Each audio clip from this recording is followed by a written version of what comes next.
but it's no fun. A cringe-worthy flick. Number 2, who would have knew the humor wouldn't stick?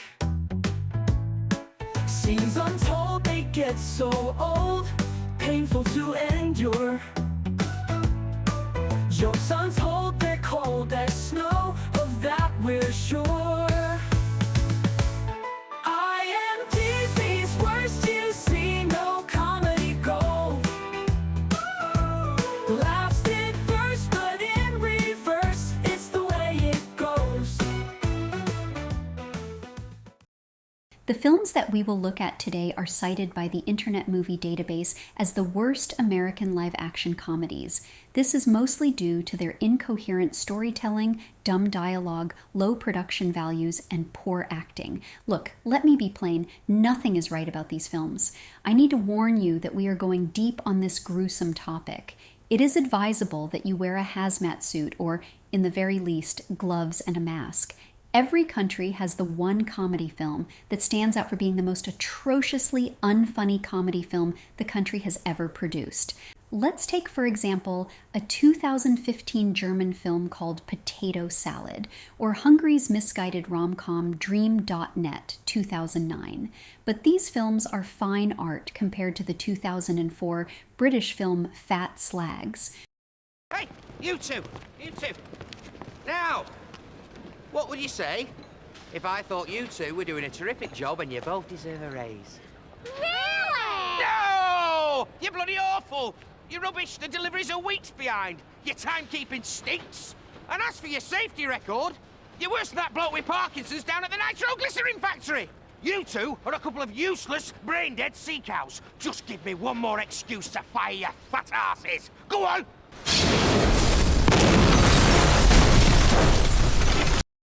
The worst animated comedy of all time is a clueless 2014 film called Food Fight.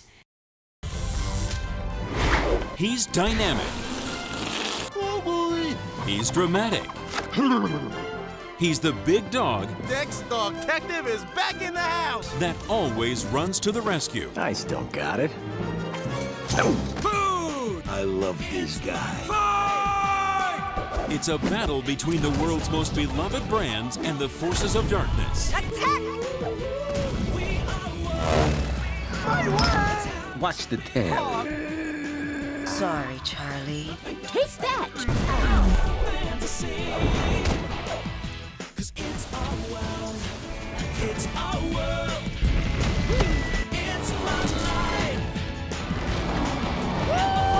It's checkout time! Great idea! But again, our subject today is the worst American live-action comedies. Kirk Cameron's Saving Christmas is designed to scold those atheists determined to remove the religious underpinnings of Christmas. The problem is that the film has no plot. It simply involves two men debating the way that Christmas is celebrated in the modern world, and their conversation is occasionally interrupted by a cutaway to a biblical scene. It's not a good way to get a message across. The film was widely panned for its heavy-handed religious message, lack of humor, and lack of a plot. It holds a record low score on several review aggregators. IMDb's Meefcast insisted that Saving Christmas was a crappy sermon, not a movie. Yes, the film is preachy and self-righteous. It isn't good, but is the film so terrible that it deserves to head this list? Be prepared to compare it to Baby Ghost, the next film on the list. Saving Christmas is one of two films on today's list that were review bombed. Anti-Christian hordes look to destroy the Christian-themed film by giving it low scores on Rotten Tomatoes and the Internet Movie Database. Similarly, many people who hate Paris Hilton gave a 1 score to Hilton's The Hottie and the Naughty. Baby Ghost is a bizarre comedy that suffers from amateurish special effects, poor acting, and non-existent production values. You want to know how bizarre it is? The plot involves a group of people trapped in an office building by the playful ghost of a dead baby. It's a Ghostbusters ripoff, with crude special effects, the broadest possible acting, lots of bug-eyed double takes, and no evidence of a script. IMDb's Clerk M described this film as a new kind of bad. He wrote, "Instead of watching this movie, just put a trash can on your head and bang on it with a kitchen spoon, it will give you the same experience." At the time of its release, Midnight Sex Run was criticized for its vulgar humor, which lacks any trace of wit and nuance. But honestly, this applies to every comedy on this list. The film starts with a prologue about two boys who bully a chubby classmate by putting a firecracker down the front of his pants. The chubby boy loses his penis as a result of the ill-conceived prank. The bullies grow up to be nerdy losers. Their old victim kidnaps their fathers and demands that they have sex with 10 women in 24 hours to save their fathers' lives. Huh? What? The film is dull despite its wacky and unrelenting raunchiness. It is never at any time funny or engaging. The film was derided for its lazy writing and one-dimensional characters. The simple fact is that the film's many crude and offensive jokes aren't funny. Death by VHS, a horror comedy anthology, is neither funny nor scary. The film, with its derivative plot lines and dull execution, is an awkward and unsuccessful attempt at blending horror and comedy. The title promises a mix of Dracula and Die Hard, but the film doesn't live up to either reference. The idea of a 1980s-style action hero battling Dracula is funny, but the film's hero is no John McClane, and his efforts to destroy Dracula do not involve any extravagant, breathtaking stunts. The film is unintentionally hilarious for its terrible production values and poorly done action scenes. The film's Dracula is the only Dracula in film history who can generate electric bolts and fireballs from his fingers. This hardly adheres to Dracula's gothic horror origins. Its bad effects, nonsensical plot, and terrible performances make it a cult favorite in the so bad it's good category. Perhaps you need a more effective demonstration.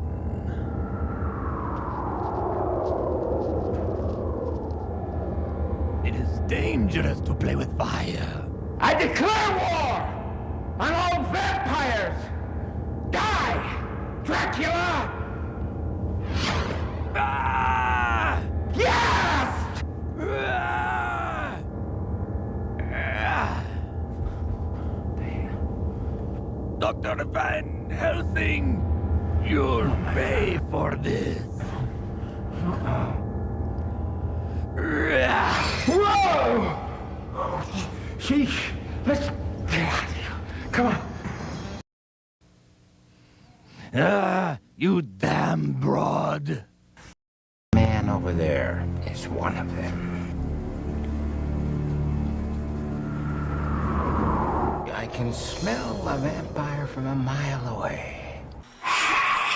There are several different ways to kill the vampire.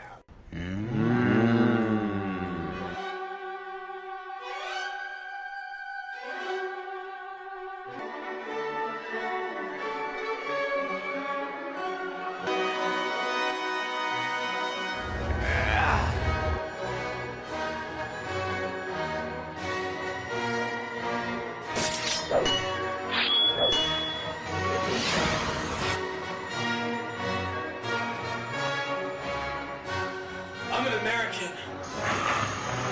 And we're tough.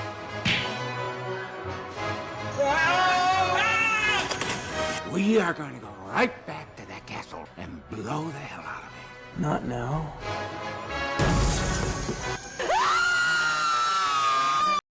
Freak Show Apocalypse aims to be edgy and outrageous, but falls flat, mainly due to its crude execution and incomprehensible narrative. It's overly violent and dumb, seeming to exist purely for shock value. And in the end, it lacks any real merit as a comedy. Grad Night, a raunchy, formulaic teen comedy, is poorly executed and boring. It was panned for lazy writing, flat characters, and jokes that don't land. It fails to add anything new or entertaining to the genre. It was, in the end, forgettable. White People Money was criticized for its meaningless silliness and racial stereotypes. Low production values and unrefined storytelling overshadow its potential for satire. I have a savings account. How much you got enough for real? Negative $15. But I needed some eyelashes. Well, see you later. Johnson Furniture Store. Hey, y'all carry sofas? What type of goofy-ass person calls a furniture store and asks if they carry sofas? Excuse me? Here's his write-up, sir. You're fired. Hello, Internet. It's your friend Nicole Arbor here with an insane announcement. The Giving Pledge. $15 billion to 15 lucky winners. Laura, wealth, prosperity. The secret to solving our problems is that we need white people money. I should send a text message to that number. This is Kareem Malik Johnson. Y'all not playing with me, right? Baby, Yes. we are billionaires! Oh my God. Rich. I'm running like a nose. Where are we going? To our mansion. Hey, show me. I can't wait to tell my mama and daddy. No one can ever know about this money. What? What is the point of being a billionaire if nobody knows? To keep our money. We really need to convince our friends and family members to steal the same broke-ass people. You know Pastor is expecting that new Bentley. I just want a pair of LeBrons. Put your hands up. We want white people money. Right. Now, we're not greedy. We just want 10 million to split between us. Money. This man just went from sounding like Saddam Hussein to Tom Brady. I'm confused. I just thought Muslims were on the up and up. Who said I was a Muslim? I'm Baptist. Make money. Identity Crisis, an early 80s body swap comedy, was written by, directed by, and stars Mario Van Peebles. The film was criticized for one simple problem, the worst problem. It lacks laughs. A strange mix of tones and poor performances resulted in its rapid disappearance from cultural memory. Amazingly, Van Peebles had much greater success 2 years later as director and star of New Jack City. What's this about? A pair of layabout roommates suspect that the two attractive college girls who live across the street are murderers. It's Rear Window without the style, the suspense, the wit, or the creativity. Rear Window is one of the greatest films of all time. The Last House on the Street is barely a film. This comedy thriller offers a poorly constructed plot and painfully awkward attempts at humor. It suffers from low-budget visuals, muddled writing, and a lack of identity, leaving it lost between genres. Of course, low-budget films are often shamelessly derivative, and the people who produce these films are not concerned if their film has its own identity. Making sure the film is shot in focus is probably a much bigger concern. We were just starting to have fun.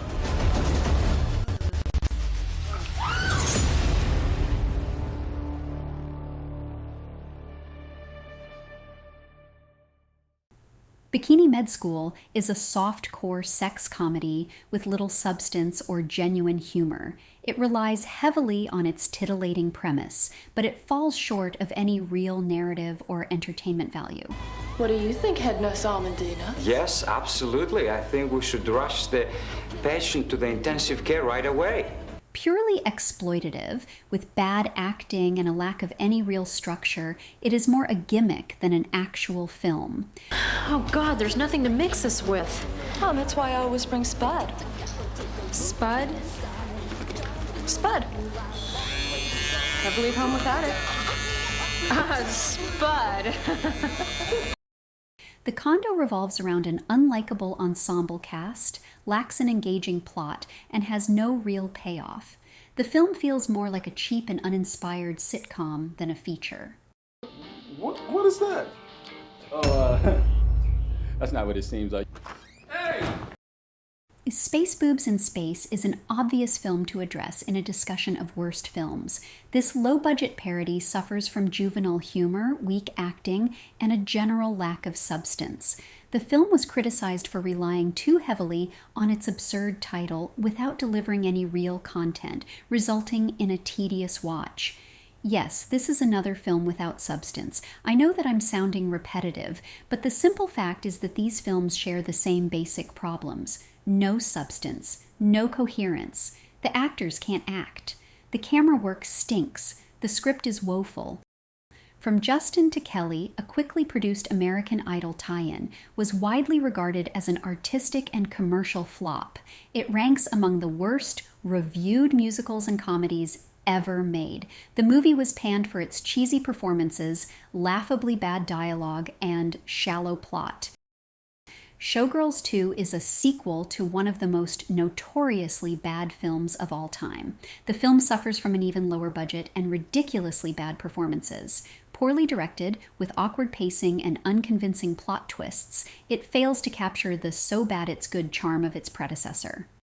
Airplane Mode, which stars social media celebrity Logan Paul, received overwhelmingly negative reviews due to its crass attempts at comedy. Derided for its immature humor, weak script, and shallow premise, the film alienates more viewers than it entertains. I know I'm gonna regret this. But let's do it!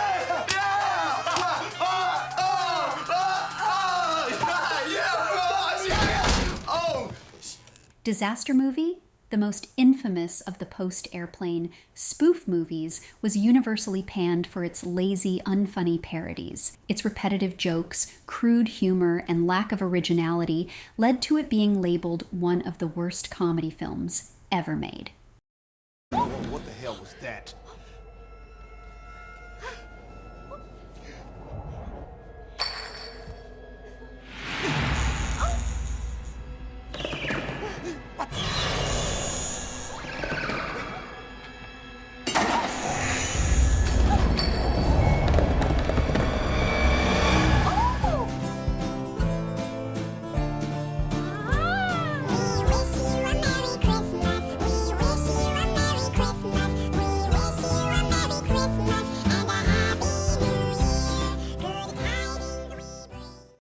The Hottie and the Naughty, which stars infamous socialite and party girl Paris Hilton, was critically reviled for its offensive jokes, poor plot, and bad performances.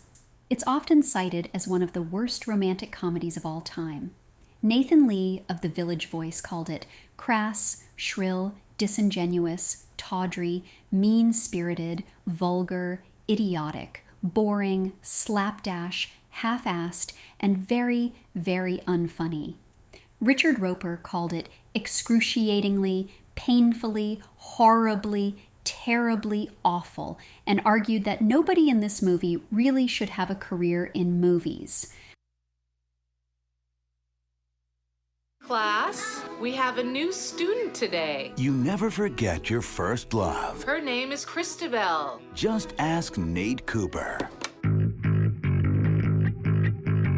20 years later.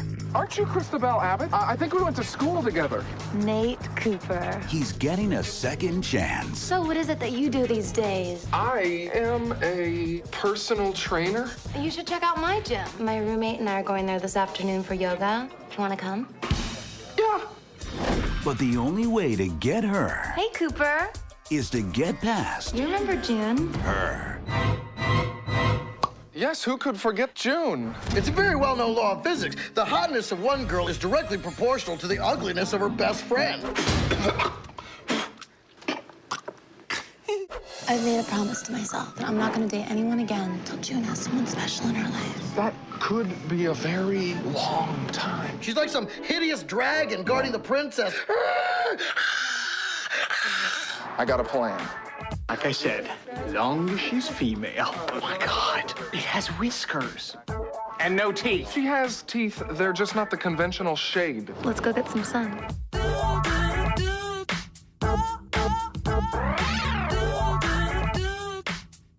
Good news! I just lost my toenail.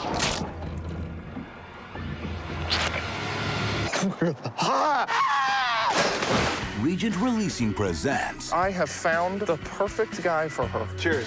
You have unbelievable dome structure. Have you ever done any modeling? He's just buttering up the freak to get to Christabel.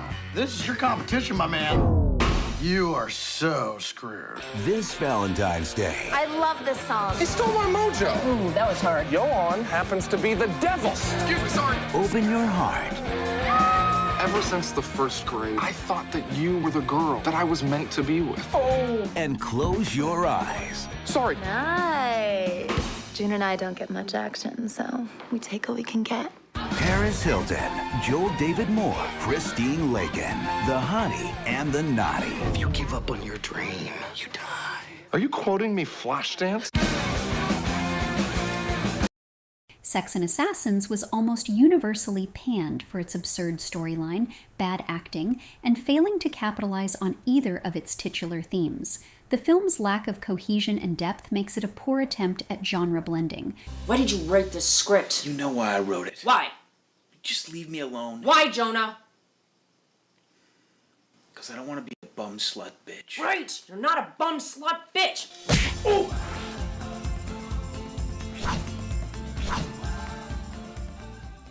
Cheerleader Chainsaw Chicks tries to blend horror and comedy but fails on both fronts, offering little in terms of either scares or laughs.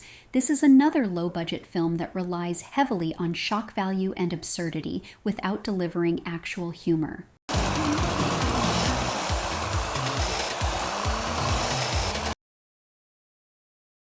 Let's pound those pounds.